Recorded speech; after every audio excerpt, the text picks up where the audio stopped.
આ વોચમેન સાહેબનું કેવું છે કે આ જ્યારથી અમને નસબંધી માટે લઈ ગયા ને પછી જ્યારે લાવ્યા ને તો પ્રોબ્લેમ છે તેવું ખરું. તમારી ભાવનાઓને સલામ છે અને આશા રાખીએ કે આખું સુરત બધી જગ્યાએ આવું લોકો તમારી જેવું કાર્ય કરે. કૂતરાને હડકવા ઉપડી ગયો. બહુ જ ખરાબ હાલતમાં છે.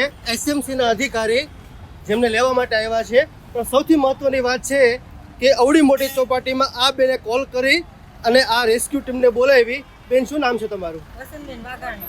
જો તમારે જેવું બધા જ કામ કરે ને તો આ સ્ટ્રીટ ડોગ જ્યારે તે હેરાન થતા હોય એ ન થાય અને સમયસર એની સારવાર કરવામાં આવે ને એ બચી જાય. તમને કેમ આવો વિચાર આવ્યો કે ચોપાટીમાં કૂતરા આ રીતે બીમાર છે તો બોલાવવું જોઈએ? કોઈ પણ જગ્યાએ કૂતરું હોય, કબૂતર હોય, ગમે પક્ષી હોય, કોઈ પ્રાણી દુઃખી થતું હોય એટલે મેં આપણે વોચમેન સાહેબને કીધું કે ભાઈ આપણે પાછળ ઓલા નંબર ઉપર કોલ કરો, એમ વગર બેલેન્સે ફોન થાય છે.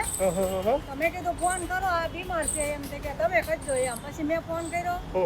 અત્યારે હું ઘરે વહી ગઈ હતી, નાતી પાછી આવી. હા, મેં જોયું તમે ઘરે વહી ગયા હતા, તમને આ લોકો કોલ કરતા પાછા આવ્યા. ખરેખર તમારી ભાવનાઓને સલામ છે અને આશા રાખીએ કે આખું સુરત બધી જગ્યાએ આવું લોકો તમારી જેવું કાર્ય કરે. તમે માત્ર જોઈ શકો છો કે કેટલી ખરાબ હાલત છે. કદાચ આજના દિવસમાં જ આમને સારવાર દેવામાં ન આવી હોય તો કદાચ આમનો જીવ જાવો એ લગભગ શક્ય હતું. મારે રોજ એને દૂધ પાવાનું, ખવડાવવાનું, રોજ હું દૂધ પાવું ને બિસ્કિટ ખવડાવું. મારી પાસે આવીને ઊભું રહી જાય, પૂછતું થાય ને એટલે 2 દિવસ આવતું નતું એટલે મને ખ્યાલ આવ્યો બીમાર છે એમ. પૂછ્યું કે બીમાર પડ્યું લાગે છે કે હા, એટલે મેં તરત કોલ કર્યો. બરાબર છે. તો બસ હમણાં જ આ ડોગને રેસ્ક્યુ કરી લેવામાં આવશે અને આપણે મળીએ એસએમસીની જે ટીમ છે એને. સરજી, આવા આપણા સુરતમાં રોજના કેટલા કોલ હોય છે આપણી પાસે? અમારી પાસે અત્યારે 3 એમ્બ્યુલન્સ કાર્યરત છે સિટીમાં. દરરોજના એક ગાડીને ગણીએ તો 25 થી 30 કોલ પ્રાપ્ત થતા હોય. રોજના 25 થી 30 કોલ. ઇમરજન્સી કોલમાં જેમાં એક્સિડન્ટના કેસ 10 થી 12 હોય છે. આવા જે ઘણી બીમારીવાળા છે એવા 5 થી 7 હોય છે. બરાબર. અને મેજર બીમારી છે જેમાં છે અંજેત્વના રોગો.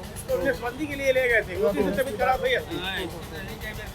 આશરે ગણીએ તો આખા દિવસમાં 80 થી 90 આ વોચમેન સાહેબનું કેવું છે કે આ જ્યારથી અમને નસબંધી માટે લઈ ગયા ને પછી જ્યારે લાવ્યા ને તો પ્રોબ્લેમ છે તેવું ખરું કે નસબંધીમાં કોઈ ઓપરેશનમાં કઈ પ્રોબ્લેમ આવતો હોય ના, છે? એવું શક્ય નથી, પણ એવું બની શકે કે ત્યાં ગયા હોય તો જે સંક્રમિત રોગો છે એકબીજાના સંપર્કમાં આવ્યા હોય તો ટેમ્પરરી સંક્રમિત રોગો છે થયા હોય પણ એ ટૂંક સમયમાં જતા રહેતા હોય. બરાબર છે. ત્યાં બધા જ એરિયાના અલગ એરિયામાંથી જે શ્વાન આવેલા હોય છે એ ત્યાં ભેગા થતા હોય. બરાબર છે. એટલે બની શકે કે કોઈ સંક્રમિત રોગ ત્યાં એમને લાગ્યો છે એના કારણે તકલીફ થઈ હોય. તમારા અંદાજ પ્રમાણે આ ડોગને શું થયેલું છે આ હમણાં? ડોગને અત્યારે છે ને ખેંચની તકલીફ છે. ખેંચની?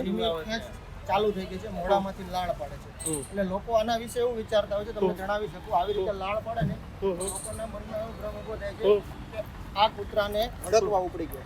પણ આ ખરેખર હડકવા નથી. બરાબર. આ લોકોથી આપણે ડરવાની જરૂર નથી. હા, મેં જોયું તમે માથે હાથ બી ફેરવ્યો. અમે બી એમને હાથ ફેરવીએ છીએ. જો હડકવા છે તો અમને પહેલા થોડી જાણ કરી આપશું કે ભાઈ હડકવા છે, આનાથી દૂર રહે. આ જો પડવાની તૈયારીમાં છે એટલું શરીર બી સુકાઈ ગયું છે એમનું.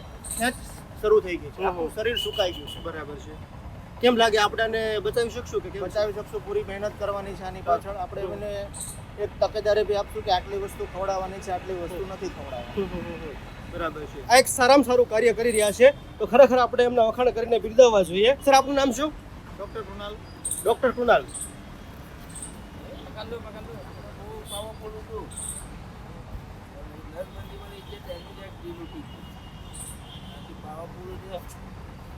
बंदी करे उसकी से तबीयत खराब हो गई। નસબંધી કરીને પછી હું બીમાર પડી ગઈ. જેમ કીધું સાહેબે, બીજા જ્યાં ડોગ હોય ને એના સંક્રમણના કારણે ઇન્ફેક્શન કેમ કોરોના ફેલાતો તેની જેમ એમને પણ થાય.